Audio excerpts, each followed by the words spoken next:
Entonces, el día de hoy hablaremos sobre el diagnóstico y abordaje del trastorno por estrés postraumático complejo. Me coordina el doctor Alfredo Guali Sánchez, médico adscrito de la Clínica de Género y Sexualidad, y soy Alba Adriana Villaselvas, médica residente de cuarto año. Entonces, quiero empezar con un ejemplo para darnos como un contexto de lo que vamos a hablar hoy. Un día, el niño Michael consiguió escapar del sótano al que le arrojaba a su padre tras darle una paliza. Al salir al exterior, no le extrañó no sentir nada. Se daba perfecta cuenta del buen tiempo que hacía que la gente sonriese, pero en lugar de compartir su dicha, se daba cuenta de su propia indiferencia. Una vendedora de frutas le ofreció una manzana sin que siquiera se lo pidiera y le permitió jugar con su perro, que se mostró de acuerdo. Michael, bajo las cajas de fruta, inició una afectuosa riña. Tras unos minutos de gran deleite, Michael sintió una mezcla de alegría y crispación ansiosa. Los coches corrían a la calzada. El niño decidió rozarlos como roza el torero los cuernos del toro. La frutera le lanzó 1000 denuestos y le quiso corregir, con unas explicaciones tan racionales que nada tenían que ver con lo que sentía. Este pequeño caso está tomado de Boris Cyrulnik, un psiquiatra neurólogo que pues tiene amplia experiencia en esta parte como de resiliencia y justamente estas temáticas que nos llevan el día de hoy. Particularmente, pues él también pudo escapar de un campo de concentración en Rusia, donde perdió a su familia y después llegó a Francia, donde se instaló pues desde granjas y el logro de, a partir de esa historia, ser el psiquiatra, neurólogo, dedicarse a la resiliencia, pues nos puede dar una idea como de la imagen en cuanto a estas situaciones de adversidad en diferentes etapas de la vida, cómo pueden generar problemas. Ahora, esta viñeta de alguna manera quiero un poco compartirles, vemos que este chico, ¿no? Pues estaba siempre o continuamente bajo maltrato, bajo situaciones de adversidad, ¿no? Y tiene esta situación como de riesgo, ¿no? En algún momento donde no entiende lo que está sintiendo, no, lo que está pasándole no tiene nada que ver con lo que está sucediendo afuera. Y esto es como un ejemplo de lo que puede llegar a suceder, ¿no? Cuando no se reconoce la conexión entre eventos traumáticos y sus efectos. Hablamos de un niño, pero imagínense un adolescente, imagínense un paciente con trastorno límite, alguien con abuso de sustancias, ¿no? Que crece con estas adversidades o con estas situaciones. Hablamos de trauma de forma intercambiable y puede resultar muy confuso cuando tocamos temas estresantes, es decir, eventos traumáticos que nos sucedieron en la vida. La respuesta peritraumática es inmediatamente, no sé, de un sismo, inmediatamente después de un asalto, o en situaciones mucho más complicadas de trauma interpersonal, de violencia sexual, por ejemplo, de maltrato físico, o de la respuesta postraumática que puede ocurrir en semanas, meses o años. Si vemos la complejidad de esto, para empezar el tema, ¿no? Y considerando que pues desde los griegos ya reconocían la palabra trauma, que viene de herida, podemos imaginar el contexto histórico y psicopatológico que se ha venido desarrollando para que lleguemos al diagnóstico de la CIE-11. Pero bueno, uno de los primeros, o pioneros más bien, en la psiquiatría al hablar de este tema, pues fue justamente Pierre Janet en el siglo XIX. Él describió estas ideas fijas como pensamientos o imágenes mentales, que podrían ser visuales, auditivas, sinestésicas, que tenían proporciones exageradas, con alta carga emocional. Y bueno, ellos en esa etapa clínica hablaban ya de esta parte como de histeria, ¿no? Estos síntomas que ahora diríamos neurológicos funcionales, antes llamados conversivos, ¿no? Donde tenemos una personalidad, ¿no? O una conciencia, bueno, sí, una personalidad, pero además un nivel de conciencia personal estable, y cuando tenemos estos eventos traumáticos, podríamos tener los primeros datos de disociación. O sea, el hecho de, a partir de un evento traumático, a partir de una situación que se repite en sueños, en recuerdos traumáticos, donde hay una desconexión, se empezó a describir este tema de disociación. Entonces, bueno, comentarles que él empezó a describir estos episodios disociativos como en algunos escenarios, por ejemplo, esto que le llamaban ataques de histeria, sonambulismo o escritura automática, ¿no? Bueno, Pierre Janet habló ampliamente de esto. Freud y Breuer, en 1893 también tuvieron estos estudios, estos ensayos, le llamaron doble conciencia. Ellos hablaban de esto en reacciones emocionales que eran insoportables a estos eventos traumáticos, donde, como decíamos, había estados alterados de conciencia y estos síntomas que ellos llamaban de histeria. Ellos, al igual que Janet, consideraron que la histeria era una condición causada por trauma psicológico. Entonces, estamos hablando de 1893, ¿no? Donde empezamos a tener ya justamente estas percepciones clínicas.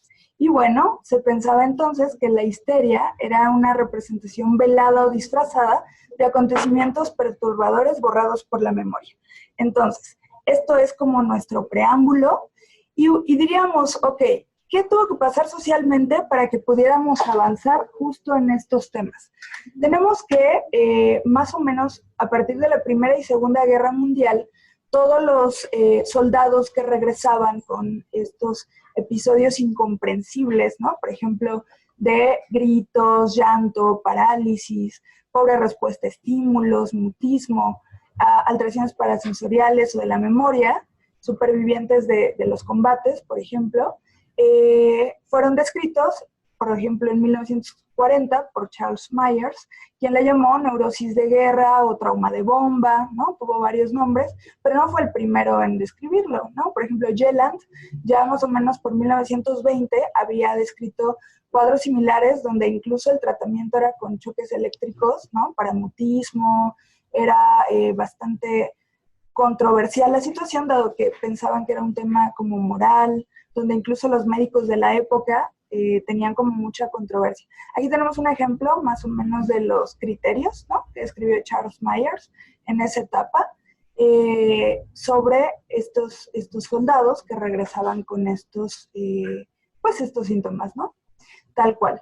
Entonces, no voy a como profundizar demasiado en esto, porque si nos llevaría un rato, pero contarles que esto es un precedente muy importante para el desarrollo del diagnóstico de estrés postraumático clásico o solo, pues, para el DSM. Y más o menos en 1970 hubo muchos movimientos feministas en Nueva York.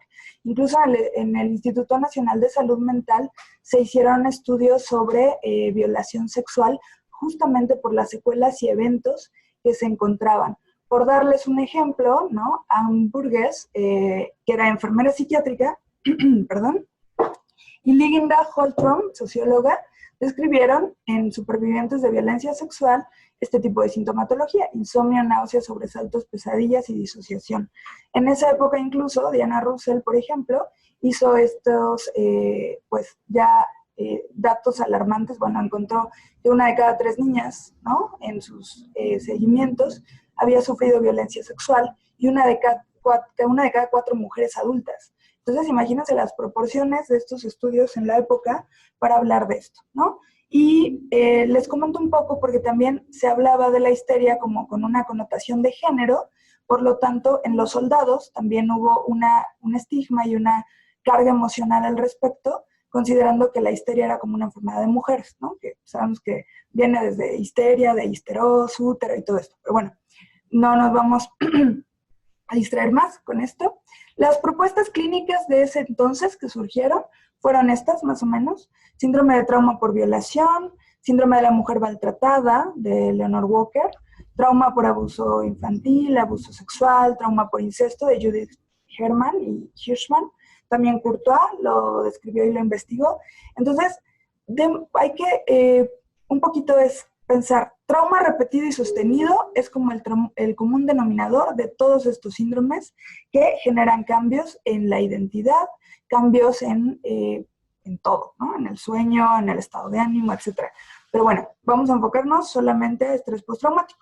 Por lo tanto, a partir del DSM, se considera por primera vez el trauma psicológico por la Asociación Psiquiátrica Americana, y aparece por primera vez el diagnóstico de trastorno por estrés postraumático. También vale mucho la atención mencionar que aparecieron los trastornos disociativos como diagnóstico, la amnesia disociativa, la fuga y diagnósticos que ahorita pues ya son más familiares para nosotros, pero en aquel entonces toda esta investigación llevó a este tipo de criterios diagnósticos. Entonces, tal cual, como les decía, se definió el trastorno por estrés postraumático a partir de las investigaciones sobre estos soldados que regresaban de la guerra de Vietnam. Entonces, durante las pruebas de campo para su inclusión diagnóstica, para el DSM-4, Judith Herman y algunos otros, muchos investigadores, o sea, yo sé que Judith Herman es como de las investigadoras que más conocemos en este tema en particular, pero no fue la única, hubieron muchos más, proponen ya como parte de los, digamos, criterios o síntomas cardinales que podrían tener estos pacientes como tal de trauma complejo, ya se empezó a hablar de esto, somatización, disociación, disregulación del afecto, y estos eran los síntomas cardinales que ella propuso. Ahora imagínense, ¿dónde meteríamos, en qué capítulo, cada uno de estos criterios diagnósticos? Es muy complicado, porque es literalmente, ¿no?, hablar de diferentes capítulos del DSM. Entonces, bueno, en esa época se vio que la mayor parte de estos pacientes eran sobrevivientes de abuso infantil, que en menor proporción también personas que habían vivido abuso en la adolescencia y en la adultez de diferentes tipos, sobre todo, como decíamos, trauma interpersonal, tenían síntomas y era muy poco usual, ¿no?, que hubiera por trauma único algunas personas que tuvieran estos síntomas. Entonces, decía Judith Herman que tal cual no se podía incluir en el DSM el estrés postraumático complejo como parte del espectro del trauma. Para empezar, no existía el capítulo, ¿no? Estaba en en el capítulo de ansiedad, perdón, junto con TOC también, con trastorno obsesivo compulsivo, y decía ella que no encaja perfectamente en la categoría de trastornos de ansiedad, pero también puede encajar en disociativos, en somatización o incluso en trastornos de personalidad. Entonces, aquí ya nos damos cuenta de cómo vamos complejizando esta parte, ¿no? Ok, entonces, aparentemente el estrés postraumático clásico que conocemos podía definir bastante bien, ¿no?, las respuestas de los soldados o por lo menos en una propuesta inicial. Sin embargo, las personas que habían vivido abuso infantil de cualquier tipo, sexual, maltrato físico, psicológico, no se ajustaban a estos criterios diagnósticos. Tampoco las mujeres que habían vivido violencia doméstica crónica y repetida se ajustaban, ¿no? Entonces, bueno, ¿qué estaba pasando? Que ellos tenían una fenomenología distinta o algunos otros síntomas independientes que había que estudiar. Ahora, otro de los motivos por el cual tampoco se incluyó en el DSM-4 es, aunque los estudios en el campo clínico se encontró una comorbilidad del 92% entre estrés postraumático y la propuesta diagnóstica para trauma complejo que se llamaba DESNOS, ahorita se las muestro, ¿no? Ford encontró que también había como un subtipo de pacientes que podían tener los síntomas del DESNOS sin estrés postraumático. Entonces, no se sabía si eran categorías distintas, no se sabía si se estaba hablando del mismo diagnóstico, por lo tanto, se requería más investigación. Entonces, aparecieron las reacciones traumáticas complejas, es decir, que estos pacientes que les mencionaba con adversidades infantiles crónicas de maltrato, de violencia interpersonal, o las mujeres con violencia conyugal y de pareja, crónica también, tenían problemas afectivos, autodesprecio, disociación, conductas autodestructivas y de riesgo, abuso de sustancias, revictimización, bueno, desesperación evidentemente, y dificultades muy marcadas para las relaciones interpersonales e íntimas, incluso para ejercer maternidad o paternidad. Esto llamó mucho la atención a psicólogos y psiquiatras de la época, así como preocupaciones médicas y somáticas, ¿vale?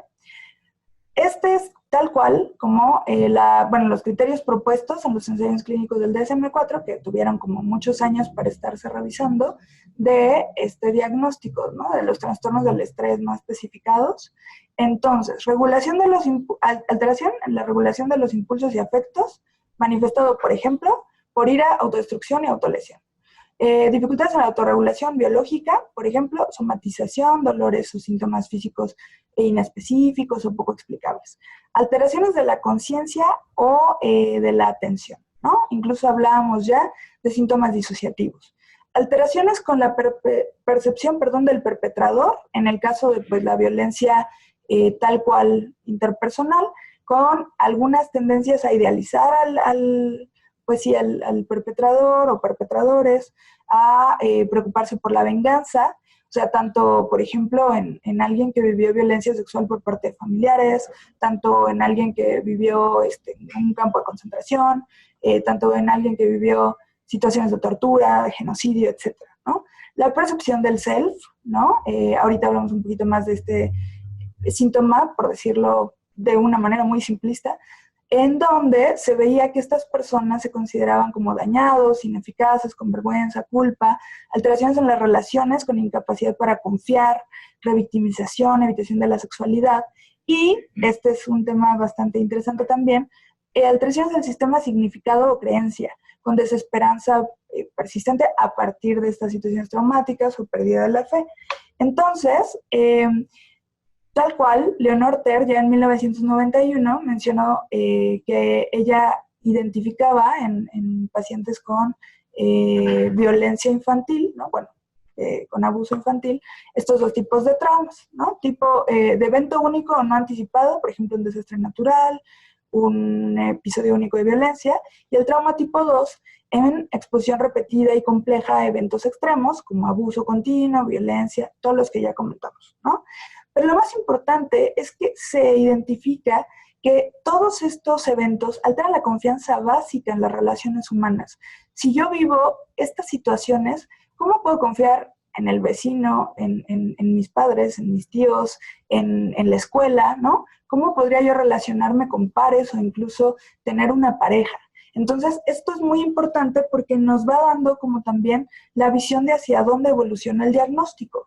En la Organización Mundial de la Salud en 1994 también propone ya este diagnóstico muy valioso de transformación persistente de la personalidad tras experiencia catastrófica, ¿ok?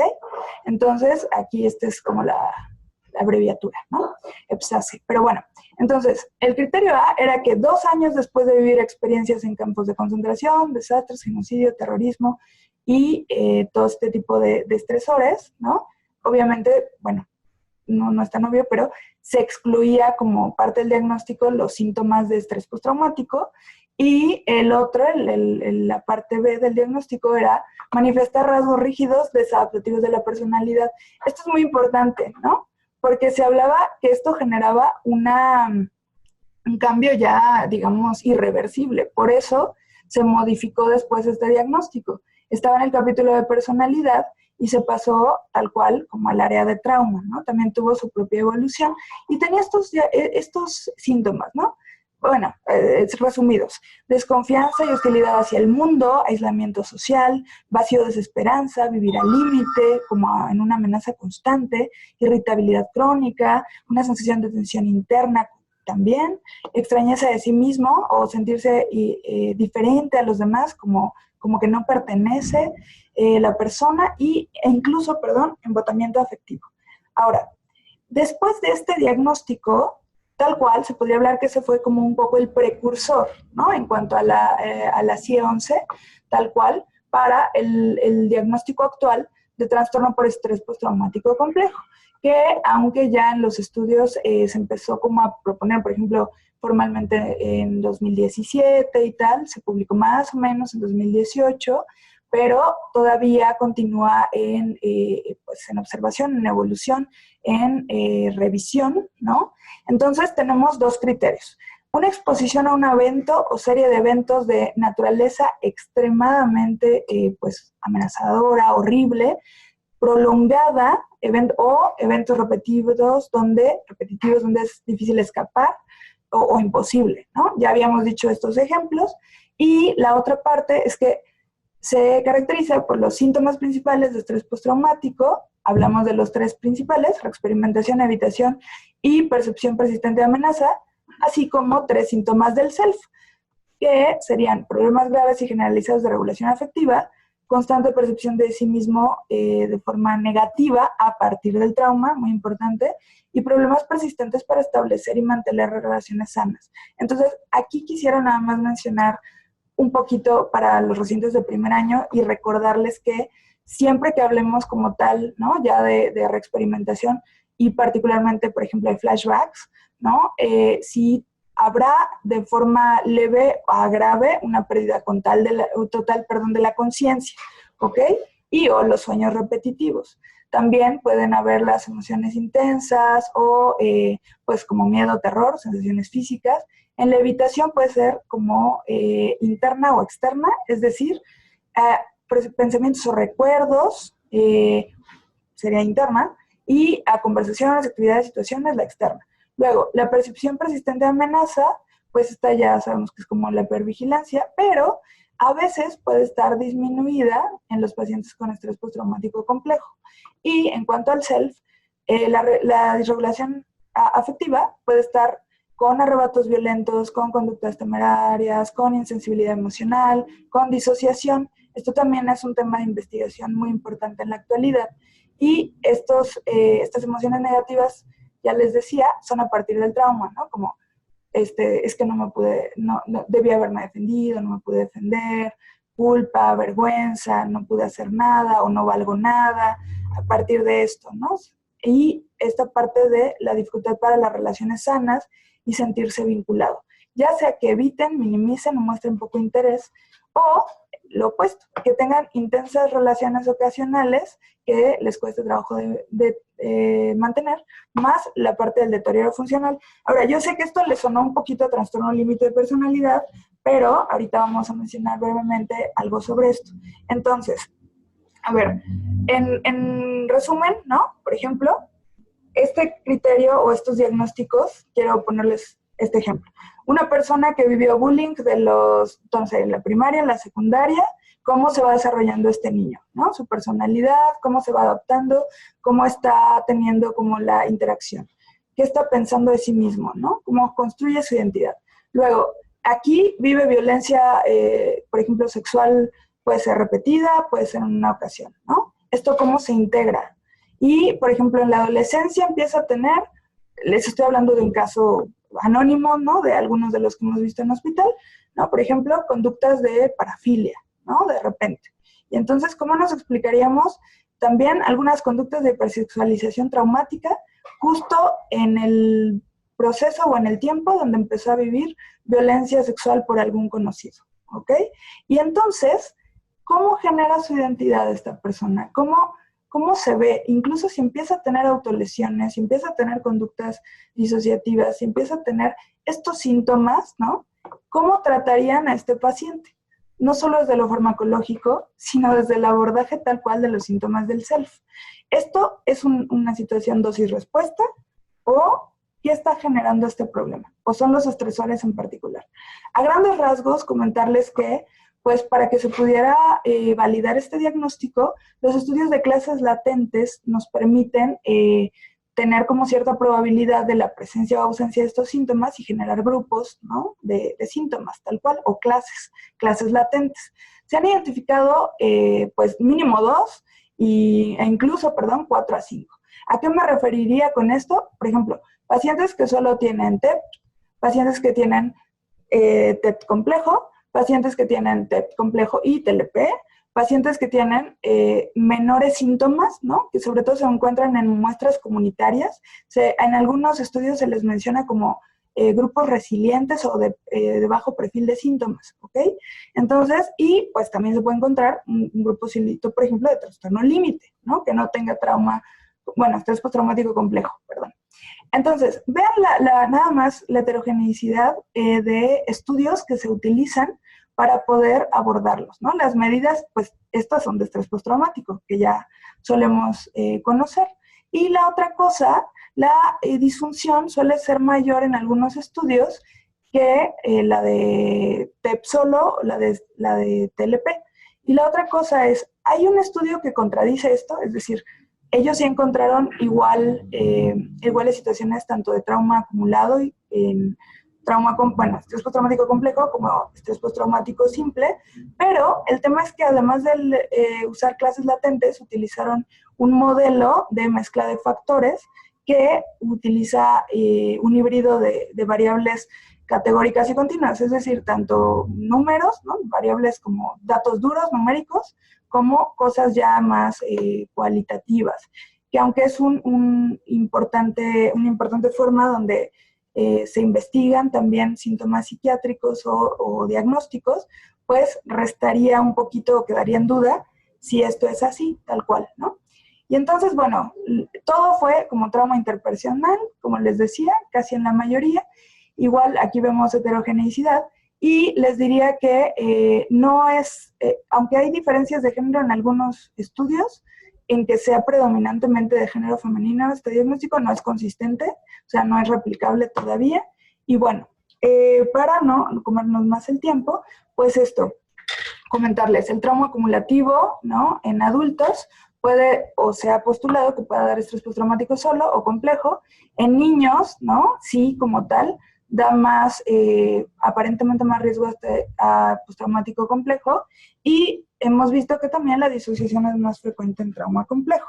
Entonces, esto pues ya no tiene caso que les platique, pero en general los refugiados pues también tienen este perfil en particular, estas personas que viven tortura y tal, y hay muchos estudios sobre lo que les decía, ¿no? De cuándo es TEP solo, cuándo es cualquiera de estos clases latentes. Y en cuanto a los correlatos de neuroimagen, solamente comentarles que tal cual para trauma complejo, tenemos reportes de disminución en la corteza del cíngulo anterior, en la corteza orbitofrontal, en el hipotálamo, perdón, ya estoy yo cambiando las cosas, en la amígdala y área prefrontal, ¿vale? Sobre todo también en corteza prefrontal dorsolateral, aunque no se vería en esta vista. Y otra cosa muy interesante es que se han visto estudios funcionales donde en la codificación de palabras negativas, los pacientes con este trauma interpersonal crónico llegan a tener mayor activación de estas estructuras de sistema límbico y de corteza prefrontal. Pero bueno, falta mucho replicar estos estudios, pero comentarles que sí hay como pues un correlato neurobiológico importante en este diagnóstico, así como en términos de epigenética, se ha descrito que personas que han vivido también, por ejemplo, violencia en la infancia crónica, interpersonal, ya sea por maltrato físico, abuso sexual o por negligencia, llegan a presentar metilaciones de ADN tal cual en sus linfocitos periféricos, y esto pues compromete la supervivencia, adhesión, desarrollo, crecimiento y apoptosis, ¿no? Entonces, bueno, tenemos ya algunos datos preliminares y también tenemos perdón la redundancia, rupturas de doble cadena, tal cual en el ADN. Entonces, esto se ha visto como en histonas, que se piensa es un muy buen o muy sensible correlato neurobiológico para pensar en estos pacientes, dado que pues hay un daño en el ADN franco, ¿ok? Y esto puede alterar la neuroplasticidad. En ese estudio particular, digo, aquí está la bibliografía, pero se utilizaron escalas de entrevista de apego del adulto y otra escala de niveles de conciencia emocional, y se vio que también esto estaba relacionado. A mayor maltrato infantil y apego inseguro o desorganizado, más ruptura de doble cadena de ADN. Entonces, de nuevo la pregunta, ¿es un evento traumático en particular que es repetido o la etapa en la que sucede que nos da esta vulnerabilidad biológica? Tal cual, nada más mencionarle, las escalas que están en desarrollo para este diagnóstico son la entrevista internacional de trauma y el cuestionario internacional de trauma, que es como justo una propuesta de grupos de investigación a partir de la OMS, ¿no? Y esta lo pueden encontrar en línea, está traducida también para español latinoamericano. Aquí les puse brevemente la escala para que se den una idea. Necesitamos 2 puntos de la parte de reexperimentación, estos son los ítems, 2 de evitación, 2 de amenaza persistente, que van del 0 al 4, ¿no? De nada a extremo, y también se valora la disfunción, que tiene que ser mayor o igual a 2, en cada uno de estos temas, ¿no? Y, o sea, bueno, interpersonal, vida social, trabajo, crianza, etc.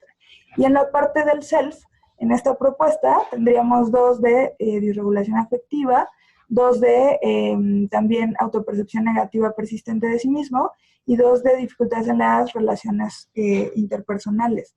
Más, aquí no lo puse, pero serían también los de disfunción asociados al self. ¿Ok? Entonces, para que conozcan esa escala, si fuera de su interés. La validez discriminante entre TEP complejo y TLP se propone lo siguiente en estos estudios que se han hecho, por ejemplo, en la parte como tal cual de Brewin y en las propuestas en cuanto al diagnóstico. Se ha visto que los pacientes con estrés postraumático complejo tienen una autopercepción negativa persistente, como les dije, a partir del evento, a diferencia de un paciente con trastorno límite, que tendría inestabilidad en el sentido del yo, que puede ser positiva o negativa, tanto de sí mismo o de otros, ¿no? Que eso sabemos que varía, ¿no? Es como fluctuante. Y también en el trauma complejo tendríamos relaciones o la percepción de relaciones como dolorosas, ellos la evitan. En el trastorno límite suelen idealizar y devaluar las percepciones de los demás, a veces. No digo, no es constante, pero es parte de como las características. Y tienen en el TLP esfuerzos desesperados por evitar el abandono real o imaginario, que no se presenta en trauma complejo, impulsividad, conductas autolesivas y suicidas como en mayor proporción que en pacientes con trauma complejo solo y TEP. Pero bueno, igual hay que replicar. Y algo de mencionarles es el factor neurotráfico derivado del cerebro. Se ha visto en ambos casos, ¿no? Que está relacionado con la cognición y la neuroplasticidad por trauma temprano, ¿ok? Entonces, bueno, también es como frecuente en trastorno límite y en el trauma complejo. Bueno, ¿cómo sería el tratamiento basado en evidencias para estos pacientes? Se propone lo siguiente. Vemos si tienen más síntomas de estrés postraumático solo, vemos si tienen más síntomas de la organización de la personalidad o del self. Entonces, en cuanto a eso, pues se benefician, por ejemplo, de terapia cognitivo-conductual, de sensibilización y reprocesamiento de movimiento ocular, terapias de exposición. Si ahorita predominan más los síntomas del self, pues se proponen que las terapias centradas en trauma tienen un efecto moderado, pero lo más importante, ahorita la propuesta actual es que los tratamientos modulares flexibles, es decir, que utilicen tanto entrenamiento de habilidades en regulación afectiva interpersonal como alguna de estas técnicas, por ejemplo, o terapia narrativa y esta de habilidades interpersonales, o esta de movimientos oculares y algunas eclécticas de psicoterapia breve o interpersonal, ¿no? Entonces, bueno, esa es la propuesta actual. Hay que basarnos en el paciente y en el caso de que tengan TLP, por ejemplo, y sea mayor el riesgo de suicidalidad, se propone que tengan terapia dialéctica conductual y terapia de exposición prolongada para esa parte. A veces se ve, no sé, ¿alguien quiere participar o está solo el audio? Bueno, si no, ahorita al final. A veces se utilizan estos cuestionarios de trauma de Harvard y esta escala de impacto de eventos como para ver el seguimiento de estos tratamientos, pero pues hay muchas más y están en investigación. Recordar siempre que hay que revisar las preocupaciones específicas del paciente porque se ha visto que tienen alta deserción. Si llegan más por ejemplo, pueden llegar por el consumo de estimulantes activo, por el alcohol que usan para bajarse la ansiedad, de repente, cuando reexperimentan, pueden llegar como por esta parte de impulsividad, por los intentos suicidas, etcétera, ¿no? Y bueno, se propone la Health Foundation, ya se me olvidó el inglés, que pues tratar al paciente con dignidad, compasión, respeto y basarnos en esto de atención personalizada, apoyo y tratamiento coordinados como equipo, ¿ok? Esta es la como propuesta actual y nada más pensando que por qué el trauma complejo se vuelve complejo, hablamos ya para estar como un poquito cerrando esa parte de neurociencia social y cognitiva, ¿ok? Donde sabemos que el self es la representación mental de sí mismo, que incluye identidad, autodirección, funcionamiento interpersonal, empatía, intimidad.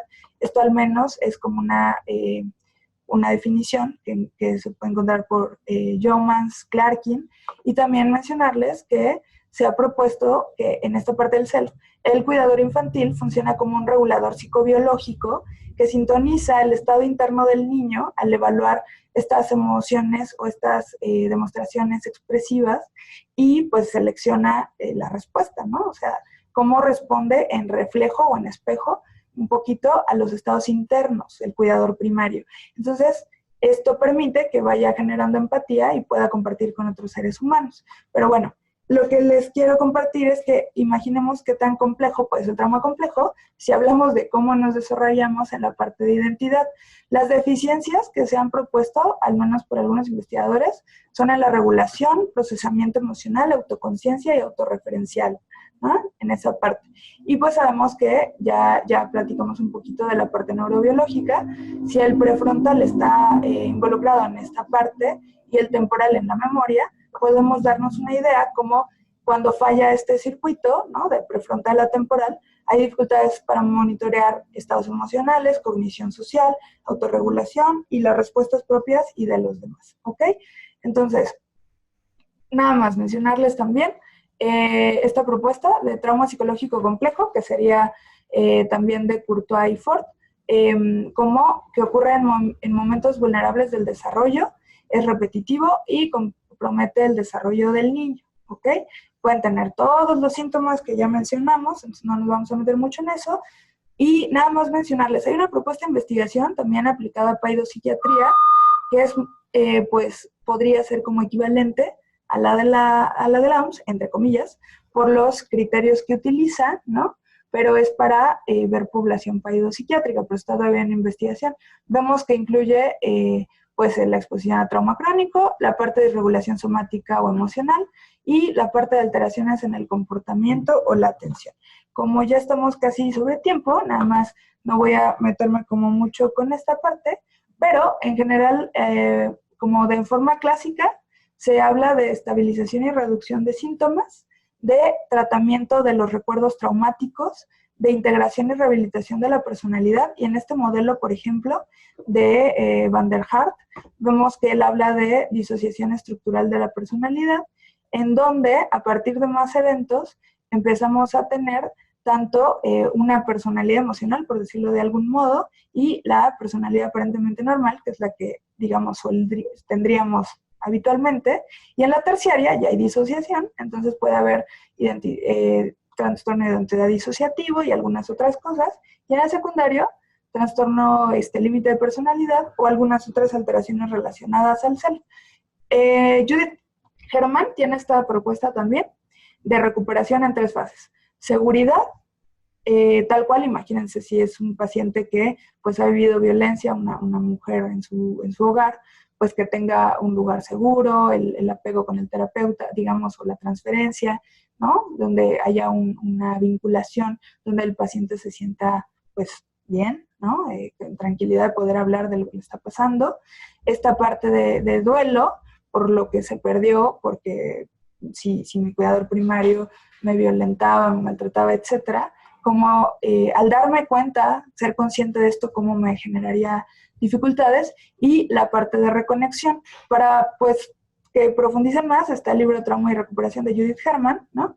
Es ya como un clásico en este tema, y pues en ese texto se habla del yo fragmentado postraumático, cuando todavía no podemos generar este relato organizado, detallado y verbal, situado en tiempo y contexto histórico de las situaciones que vivimos. Entonces, sí, para recuperar este sentido de coherencia o de continuidad, revisar los antecedentes de trauma y el contexto es muy importante.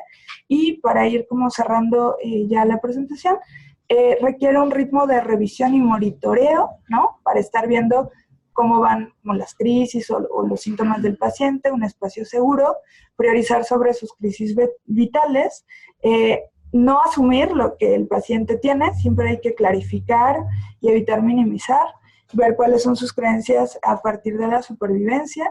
Y en la última parte implica reconectarse también, el sentirse digno, valioso, capaz de confiar, sentir que recuperas el control y el poder de tu vida, poder indignarte de forma justificada, digamos, sin una venganza antisocial, por decirlo de algún modo, También no infantilizar al paciente, poder vincularse y llamar a otros y aceptar y asimilar lo que le pasó. Por último, los criterios de resolución de trauma de Mary Harvey son estos. Ella considera que estos síntomas de TEPS estén controlables, obviamente no siempre vamos a estar en la remisión, que la persona ya es capaz de soportar estos sentimientos asociados a los recuerdos traumáticos, los acepta y los puede asimilar, sin que esto le genere como mayor, no sé, disociación o cualquier otro síntoma, o disfunción, y poder elegir entre recordar el trauma o dejarlo de lado, también sin que la evitación genere más síntomas, ¿no? Y que la memoria del acontecimiento sea una descripción coherente, como les decía, recuperar su autoestima, restablecer sus relaciones importantes y reconstruye un sistema coherente de significado que engloba ya el trauma y sus valores para la vida y el futuro. Esto es todo por mi parte.